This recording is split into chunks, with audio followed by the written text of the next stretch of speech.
Are you guys ready? Yeah, we ready. You ready? Yeah, give me a beat. Hey, listen, look. Let's get down to the nitty gritty. Being community ain't representative enough. We're trying to flip the script, bring the freedom voice through us. Name a topic, we got it. Nah. That's it. They don't need to hear no more. You know what? Mic drop.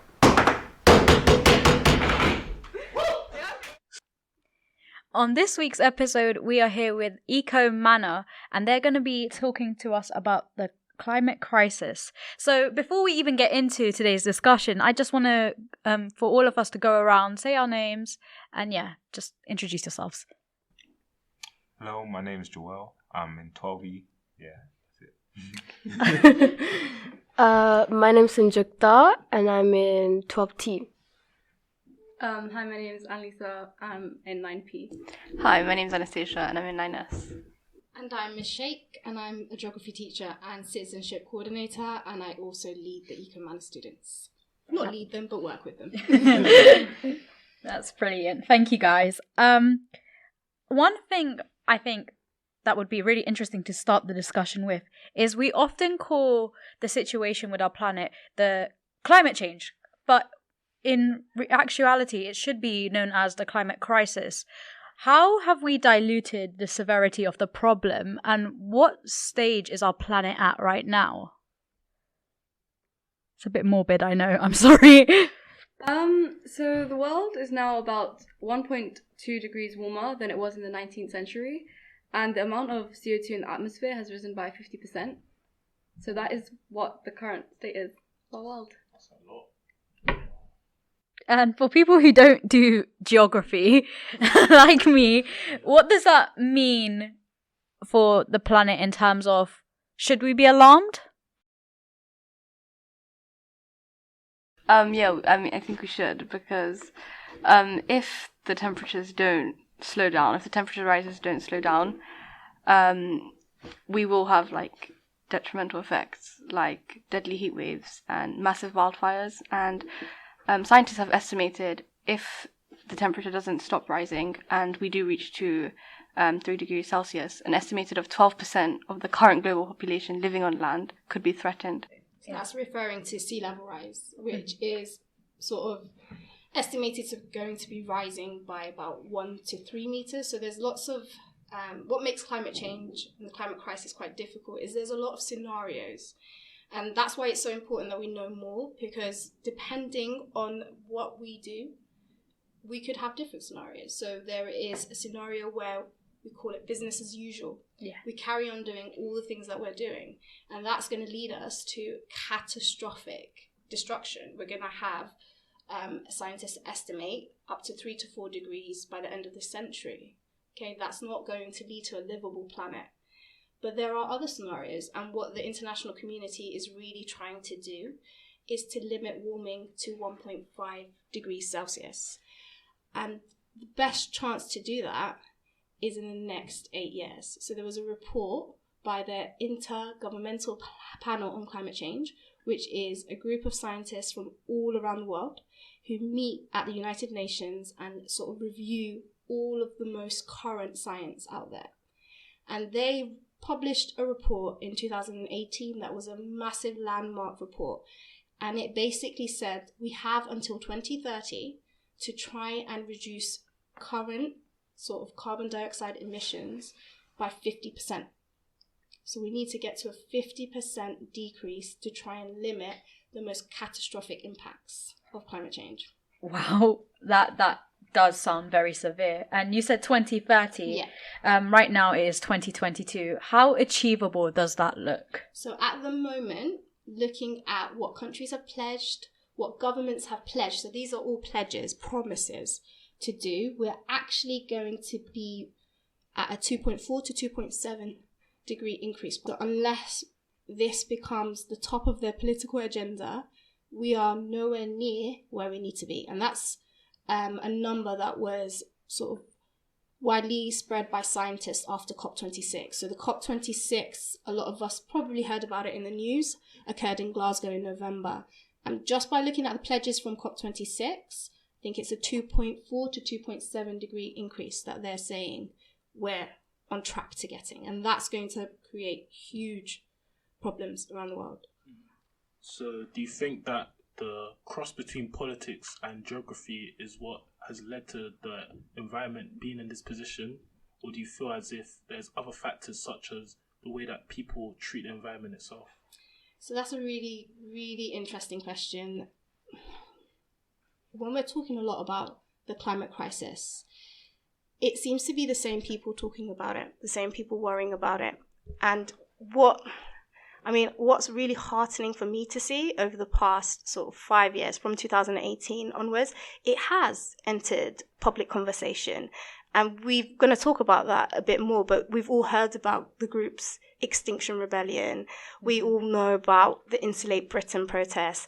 We all learn about Greta Thunberg. And those people have put it into the mainstream, yet that's still just activists. In politics, in our government, looking at the kind of actions that are happening, there is definitely some great things that are being pledged, but it's nowhere near what we need to meet the target by 2030 of having a 50% reduction in carbon emissions. I think that leads me on to a question I'd like to ask the panel of students. Obviously, you may not know a lot about politics in general, but I would like to just give you a kind of scenario because I think it's really interesting. If you were to hypothetically run a sort of country, what would you prioritize with environment? What are things that we can kind of implement that are achievable that you think could kind of work in making this target a bit more, reachable? Okay, I think that the most achievable goal that we could do is switching to renewable energy, as we are advancing as like an economy and as a country, and switching to renewable energy is something that's like really easy to do, but it seems like it's not as prioritized even in politics right now, because we see the economy as being we see like the economy as being more like consumer based, and we want to profit more and like grow the economy, but we can also switch to renewable ways to grow the economy instead of just not prioritizing climate as much.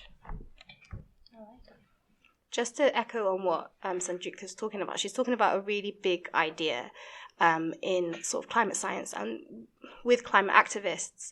Is this idea of consumerism, and the fact that consumerism and not thinking sustainably is what's gotten us into this situation, right?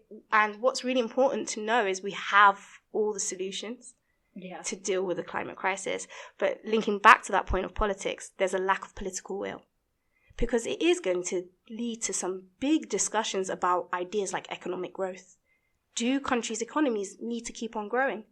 There's a big movement around this idea of degrowth. In many developed countries, high-income countries around the world, people on average, have lifestyles that are at a high level of development, very comfortable lifestyles. Do those countries need to continue to seek economic growth that is destructive to the planet? So there are huge questions and huge debates surrounding this whole idea, and it is sort of linked to politics. And the idea, what do we prioritize? The environment, the economy? Can you have both of those things together? Because there are people out there who are coming up with solutions for that. Can I add something? Of course. Basically, with Insulate Britain, there was something that Boris Johnson said, as the protests were happening in September. He said, to quote, he called them irresponsible crusties who have been doing considerable damage to the economy.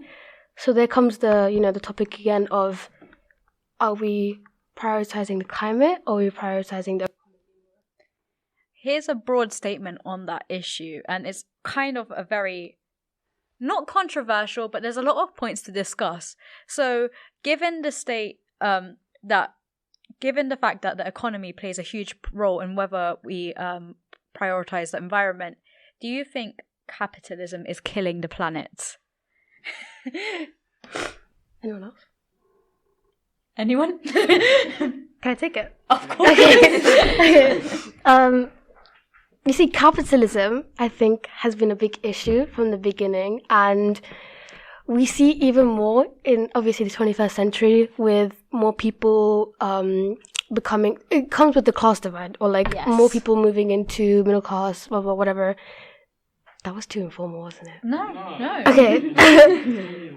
Okay, so, and as people are becoming more materialistic and more like inclined to buy more fast fashion and stuff like that, it's becoming like a issue, and capitalism is pretty much like taking over the importance. I guess I can't. Do you think capitalism can work with the environment to be a sustainable form of an economic ideology? I think if we use capitalism as a tool to enable like more better environmental regulations and rules and promoting it more too, it could work as a tool to help the environment and help the economy at the same time. Not to put you on the spot, but how would you do that? So it comes with like packaging and like most of the basic stuff. So fast fashion is a big issue, as everyone knows. And even with like packaging, Amazon especially, I know their packaging is like really bad, and the boxes they use and everything. But yeah, so like something along the lines of that. No, I think that's a great start. And another thing I think we should add is that capitalism is not only a consumer thing. As much as we are all guilty of fast fashion, again, under a capitalist society, like Ms. Sheikh has mentioned, the government and its agenda does prioritize the economy over the environment. I think that's one of the biggest issues that I've only found out whilst researching for this podcast, that things like carbon footprint were actually created by corporations to kind of take away the guilt from what they've been doing to the environment and kind of put it onto individuals. So I just want to ask, what is the difference between what are corporations doing and individuals, and are we really at fault as the individuals more so than corporations?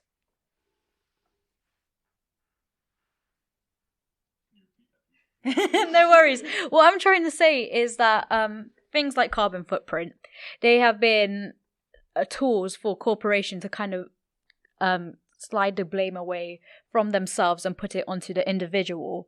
So I just want to ask, what role do corporations play in the climate crisis? Oh my gosh, climate crisis, and what role does the individual play? And which one is more drastic? Can we make any comparisons? Do they go hand in hand?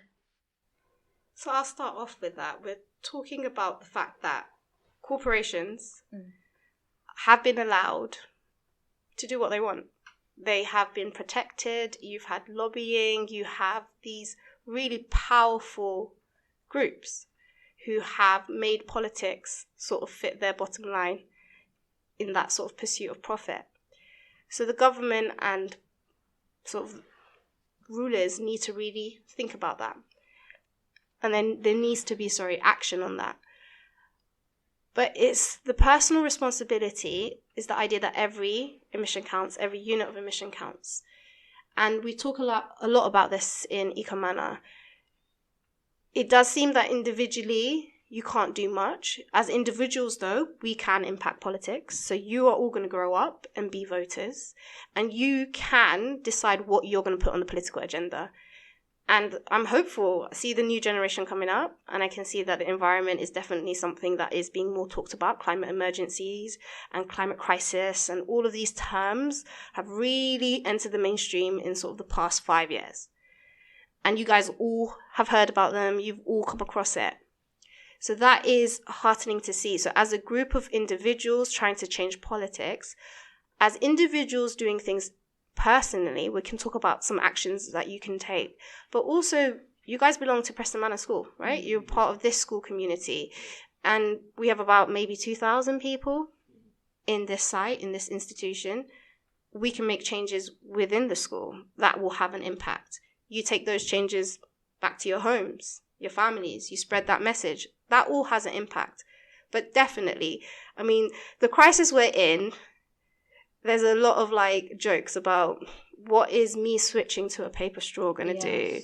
What is me cycling going to do? And to a certain extent, it's true. Are the carbon emissions from global corporations who are extracting fossil fuels that need to stay in the ground for us to have any chance of meeting any climate targets are still being allowed to happen? The only people who can limit that, who can restrict that, who can stop that are global governments. But we cannot sort of fall into that trap of thinking, well, what's the point?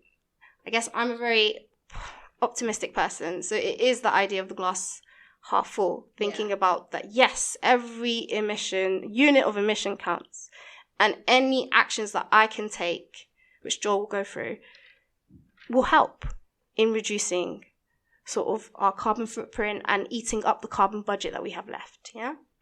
Wait, can I add to like what she said about corporations? I was just want to say like corporations, they more use like their environment as a marketing scheme. It's like to say, oh, we're gonna change the environment and stuff and change like how we do it. But it's like they're not doing it as effective as they could. Like they're setting like goals that are like 2050 or something when they could set more like reliable goals that people can look on. But like we don't really see what corporations are doing like at the moment in terms of trying to like decrease the carbon footprint. Because I remember I was doing like research for Tesco and stuff, and they're saying they're going to change the supply, not change the supplies, like ensure that they're making the supplies go carbon neutral and stuff like that. But like in reality, it's like it's not really much they can do in terms of it. It's more comes down to individuals and what we consume from them. There's a term for that. It's called greenwashing. And it's the idea that we have lots of corporations now jumping on the climate bandwagon and talking about goals that are actually not very, how should I put it? Not very tangible. They're very vague. They're very limited. Yeah, they're very long-term goals that are not at the scale that we need. To put it on a little bit of a lighter, a brighter note, because I understand how this can sound a bit, scary as it is, and as it should be seen as something kind of scary because our climate is in a crisis. What have you, as the Eco Manor, been doing around the school to help? But as Miss said, every emission counts. So what is going on around the school? I think that was the root of why we started Eco Manor. I think it was so that we can make a change in our school, because we know that every change counts. So we decided to use reusable bottles, and our goal is 500 by the summer term of this year. And we've sent out a logo competition for our reusable bottles, and I think we're on the right track to getting that. Why is it important that we switch to reusable bottles? What was the whole? I think it's because in our canteen we use a lot of plastic bottles. On a daily we sell about 100. Wow. Yeah, and just 1 year group. And I think that's a really big impact on our sea life, and that's not really what they deserve. So yeah, it's really important that we switch to reusable items. And I think it's really important that the school community does appreciate the work that the Eco Manor are doing. I see you guys watering the trees and everything, and even from the small actions that you take, it's great to know that there's a part of the school community that is actively helping the environment. Oh, right. Okay, so we decided to rehabilitate the bee garden, and due to the bee colony collapse, like previous students did try to support them and make a bee garden, but obviously due to neglect, it hasn't been taken care of properly. So we entered in a competition, and we didn't win first place, but they did create a runner-ups position for us.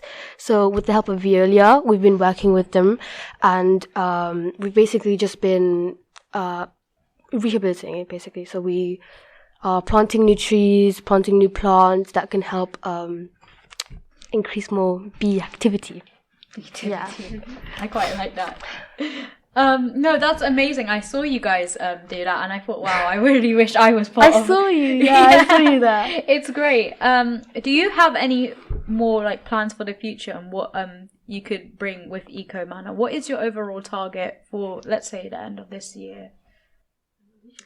So we've had a massive focus on the school's outside spaces. We are really lucky, and I think students don't realize that we have an awful lot of outside space at Preston Manor School. And actually we can make it more biodiverse to encourage more wildlife, but we also want you guys to enjoy it. We want students to be able to connect with nature. You need to connect with nature, you need to connect with the outside so that you can want to protect it. We also are really thinking about resources that we're using, and the Year 9 students won £300 of funding. So again, that's not a small thing. They won £300 of funding so that they could launch their reusable bottle idea. And the whole point of that is to reduce the consumption of the school. We don't need to be selling 100 water bottles per year group every single day. That's an insane amount. Like, when you first said that, I thought you meant like 100 water bottles per like just day, and I thought, okay, that sounds like, you know, somewhat adequate for the amount of students we have, but you said per year group, and then my mouth just dropped. No, I think it's amazing that you guys have such high profile in the school, and I encourage anyone listening, if you are interested, please do speak with the Eco Manor to find out what you can do, be it in school or be it at home. I'm going to backtrack a little bit. I just want to ask all the students on the Eco Manor, how did you get interested in like the kind of climate crisis, and how did you like your journey in joining the Eco Manor?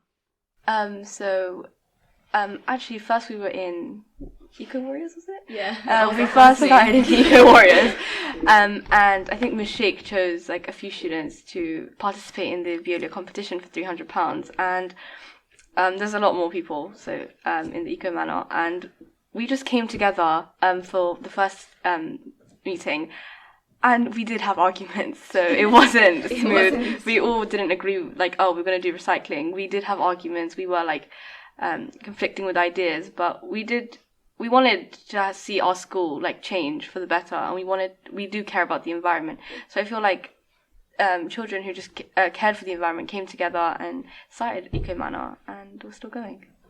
Love that. Very wholesome story. They pretty much demanded it. It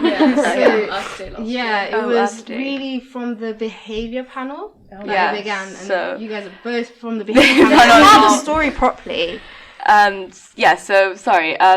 There was Earth Day, so one of our behaviour panel members said that we should have an Earth Day, and the behaviour panel and a few members from, then Eco Warriors were like, oh, yeah, we should.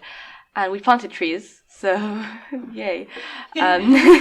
We planted trees, and we were like, we need to take this further. We do see a future with the panel, and yeah. We can't just stop at planting trees. We want to make a bigger change. So why not start on our own project? I like that. That's very, very, very awesome, but also very important. And I'm glad again that the school has got such an active community on problems like this. For any of our viewers, I just want to ask you guys to give them some advice. What do you think is the most simple yet effective thing people can do in order to help with the climate crisis? 1 second. You forgot about energy conservation. Oh. I was gonna say that, and then We could say it now. energy conservation was us basically reviewing how much energy we used in the school year, and we noticed that we have been using like a lot on average, so we wanted to inform everyone about how we can potentially preserve the energy that we use in school and make it reduce sustainability. increase sustainability in the school and reduce the amount of wasted energy. Because there's a lot of classrooms with lights on, boards on, so they created a campaign where they created posters, a video, to really promote period 5. You turn off the interactive whiteboard and you turn the lights off. An empty classroom doesn't need lights on. Exactly. And how successful has that been? So we're doing a little survey soon. Ooh. So this is a warning. To all the teachers listening. It'll be coming around. We talked in the brief too, and we presented the energy conservation project to the teachers on the Friday briefing. So we did that too. Yeah. So also as part of our Veolia project, we also decided as a group to introduce the R team, which is a group of year 7 and 8 supervised by sixth form to help recycle around the school. I think it's very important to prioritize recycling in our school because I think it's one of the main issues that we deal with at Preston Manor. So I think, we need to know that recycling is not a punishment and it should be done by everyone and it's just helping our environment. I think, we had this discussion kind of off mic a bit earlier where we talked about the common misconception that picking up litter is a form of punishment or like community service. And I think anyone listening who even ever questions what they can do to help out, even if it's small things like picking up litter should not be seen as a punishment. And even if you have any time free, I strongly encourage you to like go out and pick up some litter because anything helps. I think a nice ending point to end our discussion today is just to give some advice to the school body. What can we do and what can we aim for as a school community to help? I think the first thing that we should do is the school canteen. So it can unlock big carbon savings if we take beef and lamb off the menu, and it will help not cause environmental damage. And whatever is on the menu, food waste will increase the school's carbon footprint, which is a bad thing. Recycling and waste, I think, is a good thing that we can do as a school. Tackling waste is a great way to get students involved in sustainability. For example, the school can also reduce paper use, and each student can be given allocation of a paper. Even a few successful changes will build momentum and help get staff, students, parents, and wider school community behind further action. Young people can see the reason for making fairly simple changes, and by making them, we can make significant benefits to everyone's life. As a school, we can continue promoting our energy conservation project by telling our teachers and reminding them to turn off the lights and the whiteboards, even if it's like as a joke. Like at least they know what they're doing. So yeah, and then that would help the school. That would help reduce the waste of energy in the school as a whole community here. The next one would obviously be green spaces. Since the school does have a lot of green spaces, we should still think about preserving them and maybe starting to upkeep them or like take care of them better. And green spaces are actually really good for our well-being as students and even staff. So if we want our mental health to be a bit better, it's really good to preserve green spaces. One more other thing would be school runs. So traveling to school, it would be better to obviously travel by using your bicycle or walking to school instead. And try convince your parents to not maybe drive you to school every day. Maybe try take public transport or bicycle. It would be really good for your well-being too, like both. That's something that we're going to really try and boost at Preston Manor, and we're hopeful that we'll be able to run bicycle cycling training soon for students who are interested. That sounds absolutely incredible. Thank you so much for coming and joining us on the show today. We really appreciate all your feedback and all that you're doing for the school community. Thank you. Thank you, guys. Thank you.